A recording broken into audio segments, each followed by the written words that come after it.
Welcome, everybody, to the Cone of Shame Veterinary Podcast. I am your host, Dr. Roark. Guys, I got a great one today. I am here with Dr. Chelsie Estey. She is the Chief Vet Officer for Hills US, and she is talking about the Hills Pet Nutrition 2025 State of Shelter Pet Adoption Report.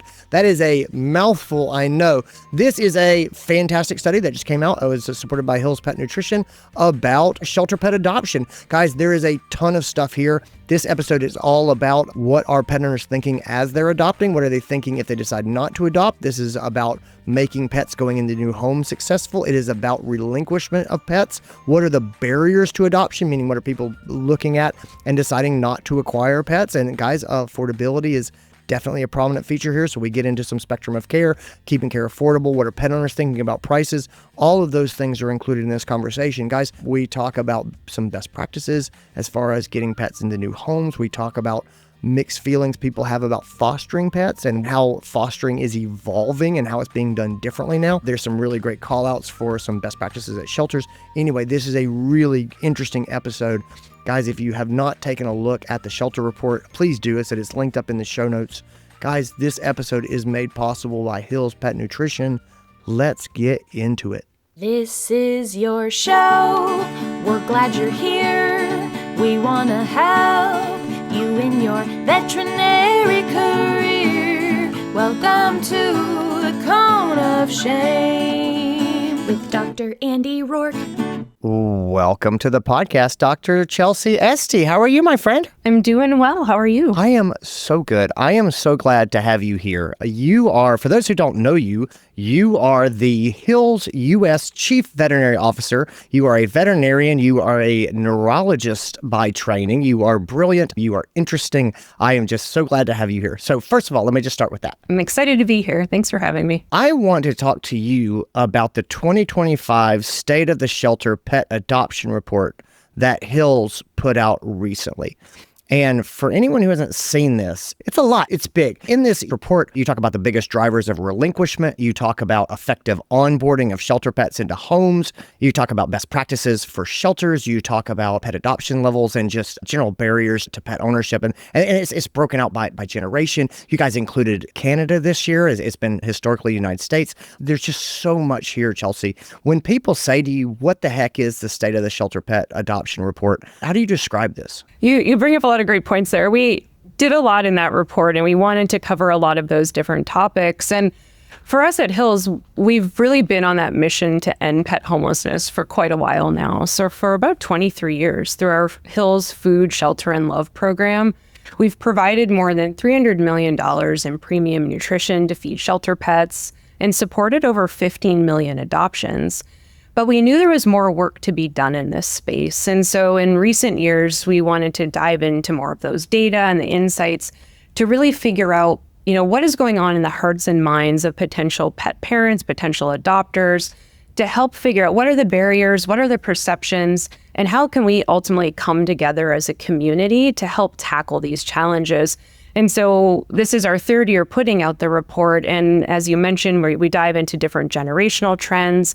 And we wanted to have a lot of takeaways for individuals in the animal health community and the shelter community to really have actionable insights. And so while we do cover a lot of different topics, there's some really key themes that start to bubble to the top, to the surface in the report. Before I get into those, can you speak to the breadth of this report? I mean, you've got like 2,000 respondents, I think, from the U.S. and then 500 from Canada. This is, I think, your third year in a row of sort of doing this, so you're starting to get some multi-year analyses. Talk to me a little about the size of this undertaking. Yeah, you're exactly right. So this is the third annual Hills State of Shelter Pet Adoption Report. And it does build on those findings from the last 2 years. And so what we're presenting is year-over-year findings from a proprietary single-blinded survey where we did include 2,000 individuals from the U.S. as well as 500 Canadians. And they're from diverse socioeconomic backgrounds. Some own pets, some do not. But ultimately, they're adults aged 18 and over from different regions throughout Canada and the U.S. And we wanted it to really represent kind of that general population in both countries. Yeah. So let's start to talk about sort of trends at a high level and sort of the things that you sort of pull out of these studies. So when you look at the studies over the years, but specifically at 2025, what are we looking at in terms of pet adoption trends? Yeah, so from a pet perspective, we know from the shelter animals count data that in 2024, 5.8 million pets entered shelters and rescues across the U.S. And that represented the 5th consecutive year where intakes outpaced outcomes. And what this meant was that 103,000 pets were added to the total shelter population last year. And then from the human perspective, we're seeing that consumer perceptions of adoption are generally pretty positive. Right? There's a strong intent to adopt. And what we saw in the report is 63% of Americans said they would likely choose a shelter when considering getting a new pet. And for those that have adopted before, that number goes up to 80%. So we know that when individuals get into that shelter environment, they adopt a pet, they generally have a really positive experience, and they're likely to come back and adopt again. But there's that opportunity to get those first-time adopters in the doors into that shelter community to have that initial experience. When you look at reductions in adoptions, how does that tie in to affordability and access to care? I think Hills kind of leans into this and sort of points out the idea that there may actually be something in price sensitivity and reduction in adoptions. What do you see in that regard? Yeah, that's a great call out. So financial concerns are a huge piece of the puzzle here. And of the 5 major barriers to adoption that we saw in the report, 3 of those were financial in nature. And so in addition to building on those financial barriers, there were other non-tangible ones that came to the surface as well. So we saw people's perception of the time and maintenance that might be required to have a pet, as well as access to pet-friendly housing. And so that was a trend that we saw come through in a couple of different questions. And then where that really stood out was specifically for the Gen Z and millennial respondents. 20% of that population said that access to pet-friendly housing was one of the biggest challenges around pet ownership. And of those that face those housing restrictions, we saw things like pet deposits, monthly pet fees. Again, those things that are financial in nature came out again within that specific barrier that was mentioned as well. Yeah. What did you find sort of most surprising in the report? So certainly we saw those financial barriers that came up repeatedly, which may not come as a significant surprise to folks. But when we dug into those groups further, the report indicated that Gen Z and millennials were consistently more concerned around things like access to veterinary care. And as that being one of the particular barriers for that particular generation. So, for example, we saw that 53% of Gen Z and millennials cited availability of preventative, sick, or urgent visits as a factor impacting their decision to adopt, compared with only about 41% of Gen X and baby boomers. So what it really suggested was there was an accessibility gap that was felt by those younger generations that could be a key targeted area for support. So we did see some encouraging results around adoption intention. So again, we talked about the 63% of Americans would likely choose a shelter, but when we broke out that number for the Gen Z and millennial respondents, that went up to 75%. So there's a big opportunity there when we look at potential adopters. If we can get some of those Gen Z and millennial individuals in the door, we know that their intent to adopt is strong. But I think one of the areas that stood out to me as well is the method of acquisition. So while we know that there's a strong intent to adopt, what we were actually seeing is that most individuals were getting their pets from friends or family. And, there could be a multitude of reasons for that. It might be that if someone's looking to rehome their pet, they feel more comfortable with the idea that pet's going to a friend or a family member or a neighbor, someone that they already have a relationship with. But that particular finding stood out to me in the report this year. Do you have any hunches, Chelsie, about why Gen Z and millennials might be more likely to adopt? Yeah, the report called out some specific things around Gen Z and millennials having some stronger feelings about the adoption experience in general, whether that be positive or negative. But beyond that, I think that Gen Z and millennials in particular do have stronger feelings towards the kinds of companies or the types of brands that they support. They want to feel like the companies and brands where they're spending their money or their time have values that resonate with their own. And so when you couple those feelings, that strong sentiment, I think that could factor into their decision to consider adoption. I think that generation is more conscientious in terms of impact on society and on their communities. So these things all may factor into that sentiment around adoption. Well, it's just interesting when you mentioned the pet-friendly housing as a significant concern for that group, yet we see that they're more likely to adopt. And so I think that there's so much here to kind of just start to think about.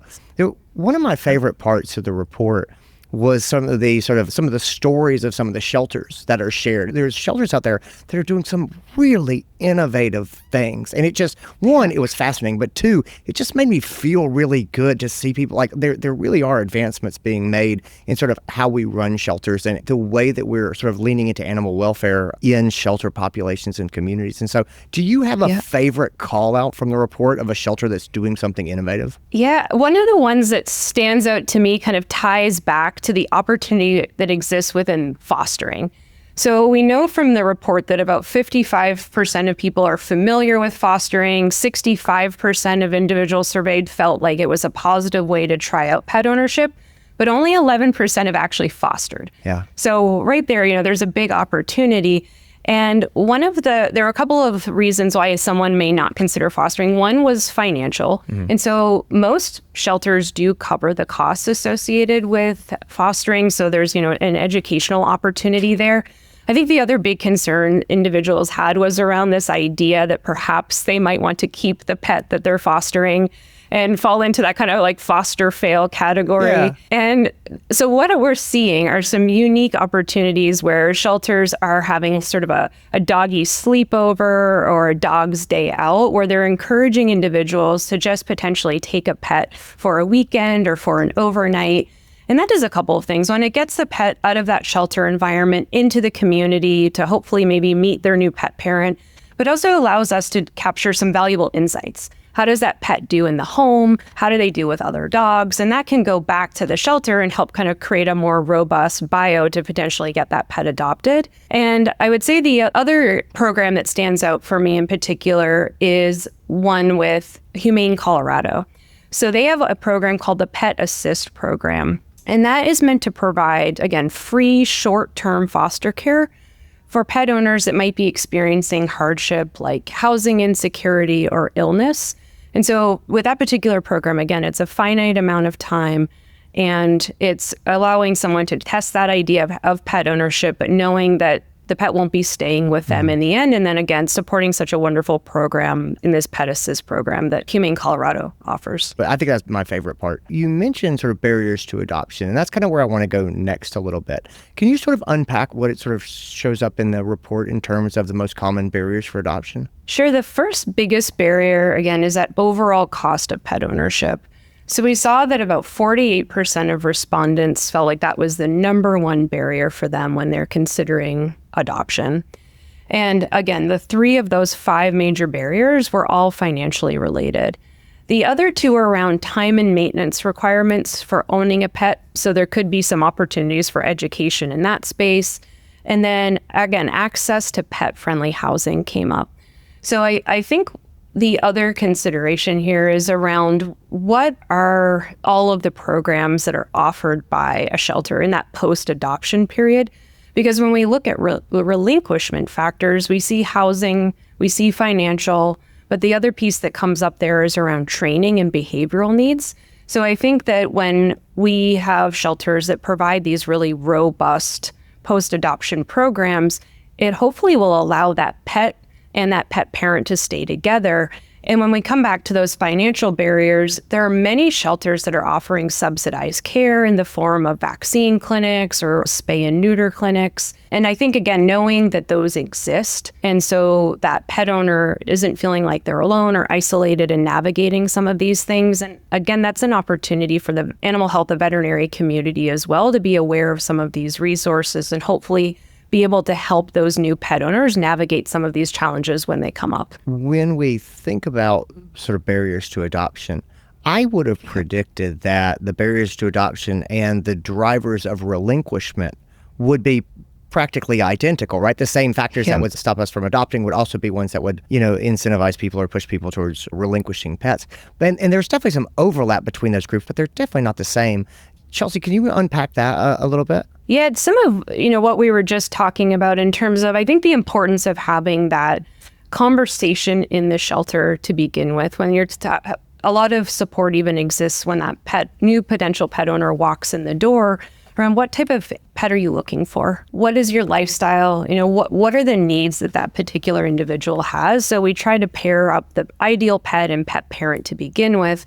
But then it really comes back to those post-adoption support opportunities that exist. And so there's what the shelter in particular offers in that space. But then I think that there's an opportunity there for the veterinary community. So if we know that an individual might need subsidized care or they may need training resources, if we can partner with the shelters in the community to help, again, educate the pet parents, we know that when that post-adoption support is provided and an owner is considering relinquishment, in 95% of cases when they do get support, they ultimately elect to keep that pet in their home. And so that post-adoption period is really critical. And in some cases, I think the pet owner just needs to be able to have a conversation. And so that's where I think that veterinary healthcare team can play a really important part in that, feeling like that pet owner has someone to talk to, can help them navigate some of the challenges that they're facing. And sometimes it's just feeling heard. And so I think there's an opportunity there for both the shelter community, but also the veterinary healthcare team within the practice environment to potentially help keep that pet and pet owner together. I want you to unpack that a little bit more. So when we think about sort of pet relinquishment and we think about the overall sort of pet adoption experience and you're looking at the report, Chelsie, what is your ideal vision, your dream vision for how general practice veterinarians could sort of support pet adoption? What does that interplay between those two, institutions kind of look like? I think there are 3 areas where the veterinary profession can help in these instances. One is going to be around, where possible, right, partnering with local shelters and rescues on initiatives that make care more accessible. And that ties back to that financial piece that comes up as a barrier. It comes up as a potential reason for relinquishment. And that may be vaccine drives, mobile clinics, spay and neuter clinics, those types of initiatives that make it possible for that pet owner to get the care that's needed for their pet. 2 ties back to, again, that post-adoption support. So the veterinary community is such an integral part of that, whether that's at a clinic attached to a shelter or even, a freestanding clinic where perhaps they're seeing that pet for that new pet owner visit. There's an opportunity there, again, to be, I think, familiar with the shelters in their community, the services that those shelters offer, to, again, be kind of that lifeline of education. And sometimes it is just that. They just need to know what's out there, what's possible. Some people don't realize that there are trainers, there are behaviorists, like there are all of these tools that we have in our tool belt. And so that 3rd pillar is really around that education piece and just being able to share the opportunity, share the information with that pet owner to know that there are resources, we're here to help you.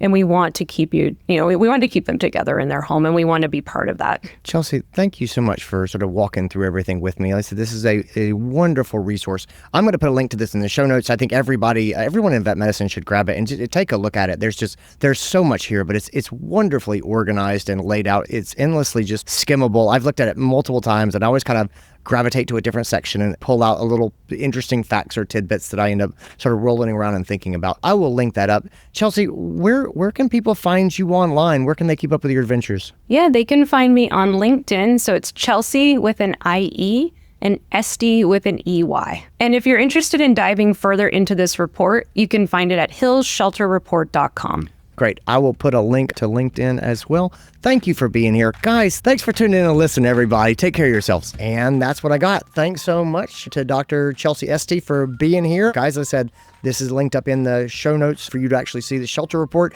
It is absolutely worth your time. It is a big report. It is beautifully organized. It is broken out. There's pulled out data that makes it easy to see, trend lines. And it's just, anyway, I really recommend taking a look at this. So anyway, that's it, guys. Take care of yourselves, everybody. I'll talk to you later.